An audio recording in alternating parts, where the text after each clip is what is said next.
নমস্কার বন্ধুরা, মালতীর হ্যাংলা ছেলে তোমাদের সবাইকে স্বাগতম। আজকের নতুন একটা রেসিপি নিয়ে এসেছি তোমাদের জন্য। আজকে করব আমি দম আলু। দম আলু করার জন্য দেখো, এই যে আলুগুলো আমি কেটে নিয়েছি। কেটে দুই টুকরা করে নিয়ে ভালো করে ধুয়া এটা আমি চামচ দিয়ে এগুলো তুলে নিয়েছি। এই দেখো, এবার কড়াইতে আমি দিয়ে দিচ্ছি তেল। এখানে আমি দিয়ে দিচ্ছি একটু পেঁয়াজ কুচি,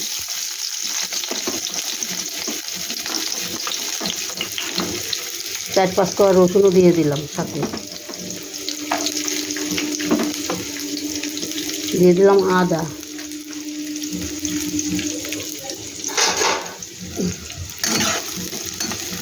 এদিকে জলটা আমার গরম হয়ে গেছে।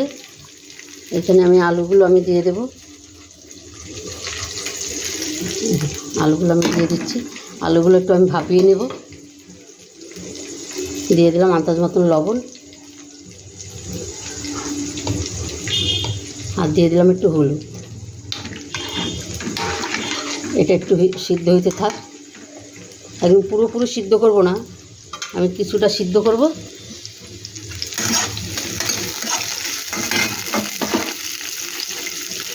কিছু গোটা গরম মশলা দিয়ে দিলাম, কিছু কাজু দিয়ে দিলাম,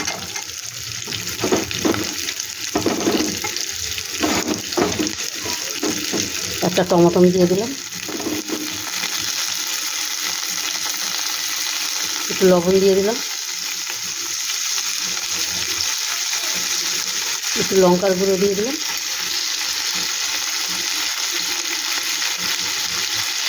একটু হলুদ দিয়ে দিলাম। এটাকে এবার একটু আমি নাড়াচাড়া করে মিক্সিতে নিয়ে আমি পেস্ট করে নেব।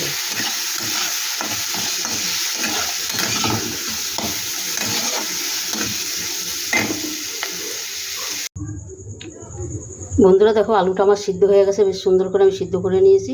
সুন্দর করে, খুব একটা হাফ সিদ্ধ হয়েছে, হাফ কাঁচা আছে, এভাবে আমি সিদ্ধ করে নিয়েছি। আমি একটা তৈরি করে নিই, পুর তৈরি করে নিই। এ দেখো, এখানে আমি পনির নিয়ে নিয়েছি। পনিরটা আমি হাত দিয়ে ভেঙে নিয়েছি। এখানে আমি দিয়ে দিচ্ছি একটু গরম মশলার গুঁড়ো দিয়ে দিচ্ছি,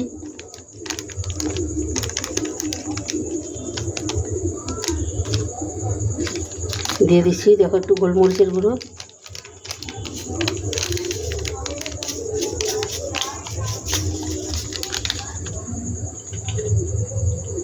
ধনেপাতা কুচি দিয়ে দিলাম, পেঁয়াজ দিয়ে দিলাম। আমি একটা মাঝারি সাইজের পেঁয়াজ কেটে নিয়েছি, সেটা আমি পুরোটাই দিয়ে দিলাম। কাঁচা লঙ্কা দিয়ে দিলাম একটা। তোমরা যে যেরকম বন্ধুরা ঝাল খাবে সেই সেরকমভাবেই ঝাল দিবে। অল্প করে লবণ দিয়ে দিলাম, কারণ লবণ আমার অনেক কিছুই দেওয়া আছে। এখানে দেখো, আমি একটা ব্যাটার তৈরি করে নিয়েছি। একটু ময়দা নিয়ে নিয়েছি। ময়দাটার মধ্যে আমি একটু গোলমরিচ গুঁড়ো দিয়ে দেবো,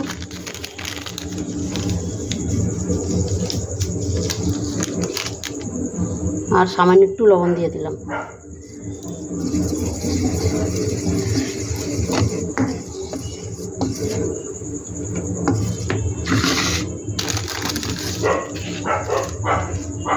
এটাকে এবার আমি ভালো করে মেখে নেব।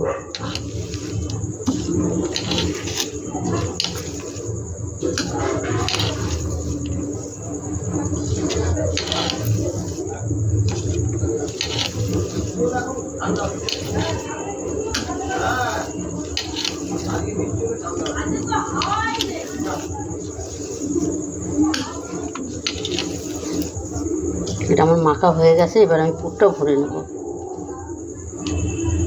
পুরটা আমি সাইডে রেখে আলুটা নিয়ে নিই।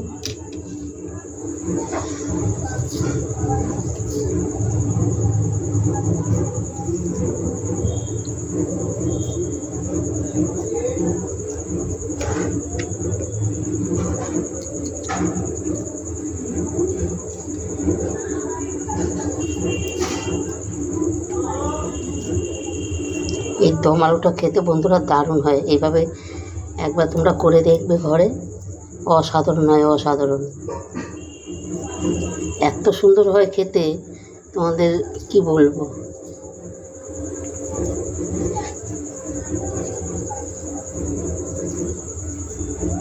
এটা ছোট বড় সবাই খেতে পারবে। এটা পনিরটা দেওয়া আছে, তোমরা বাচ্চাদেরও দিতে পারবে, দারুণ লাগে খেতে।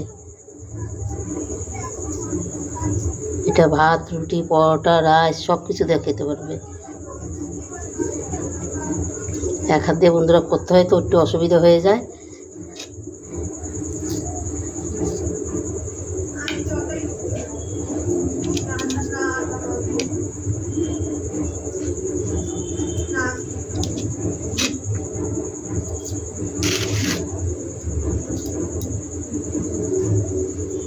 পুরোটাই আমার হয়ে গেল। এদিকে তেলটা আমার গরম হয়ে গেছে, দেখো। আমি এবার এক এক করে দিয়ে দেবো তেলে। একটু এইভাবে আমি একটু লাগিয়ে এই যে দিয়ে দিচ্ছি। সব কটা আমি এইভাবে ভেজে নেব।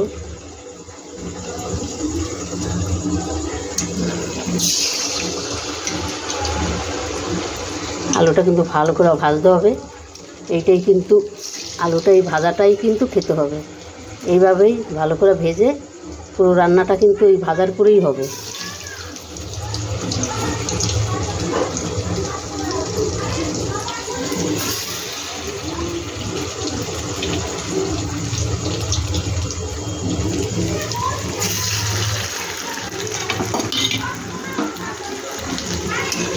এটা এবার আস্তে আস্তে ভাজতে হবে। এটা ভাজা হোক বন্ধুরা। বন্ধুরা দেখো, আলুটা আমার ভাজা হয়ে গেছে, কত সুন্দর। এই ভাজাটাই খাওয়া যাচ্ছে, দেখো, মানে এত সুন্দর হয়েছে ভাজাটা, দারুণ দারুণ হয়েছে। এদিকে কড়াইতে আমার তেলটা গরম হয়ে গেছে। আমি যেই মশলাটা করেছি সেই মশলাটা দেখো আমি দিয়ে দিচ্ছি।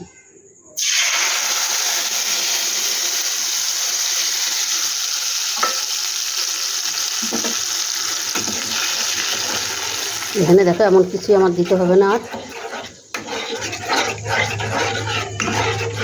এখানে আমি সামান্য একটু ধনের গুঁড়া দিয়ে দিলাম,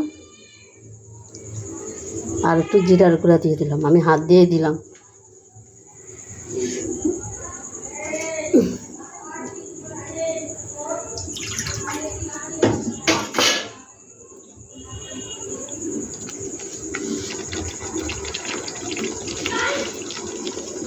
আর এই দেখো অল্প করে লবণ দিয়ে দিলাম, কেন আমার লবণ দেওয়া ছিল, তাই আমি অল্প করে একটু লবণ দিয়ে দিলাম।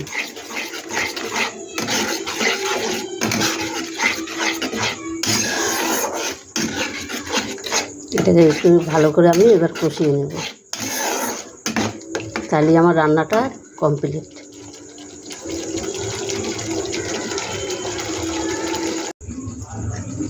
বন্ধুরা দেখো মশলাটা আমার কষানো হয়ে গেছে। এই দেখো মশলাটা পুরো আমার কষানো হয়ে গেছে। আমি এটার ভিতরে একটু চিনি দিয়ে দিচ্ছি। একটু চিনি দিয়ে দিলাম স্বাদ মতন। তোমরা যে যেরকম মিষ্টি খাও সেইভাবে চিনিটা দিয়ে দিবে। আমরা একটু কম খাই দিতে আমি একটু কম দিয়ে দিলাম।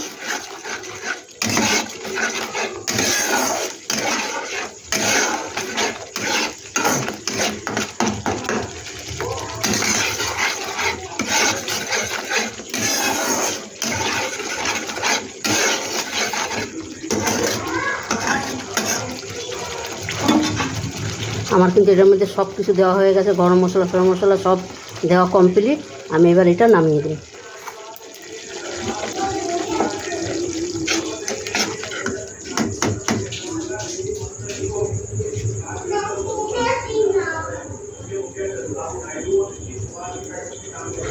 বন্ধুরা দম আলুটা কেমন লাগলো তোমরা লাইক কমেন্ট শেয়ার করবে, বেশি বেশি করে শেয়ার করবে। তোমরা যদি করো অবশ্যই কমেন্ট করবে,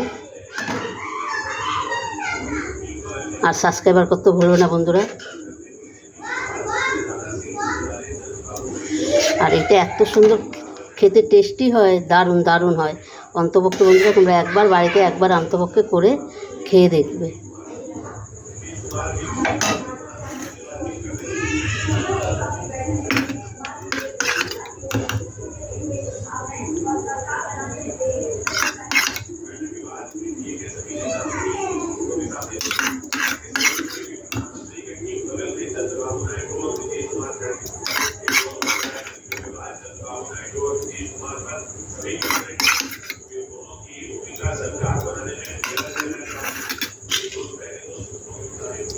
আমি একটু ধনিয়া পাতা দিয়ে দিচ্ছি।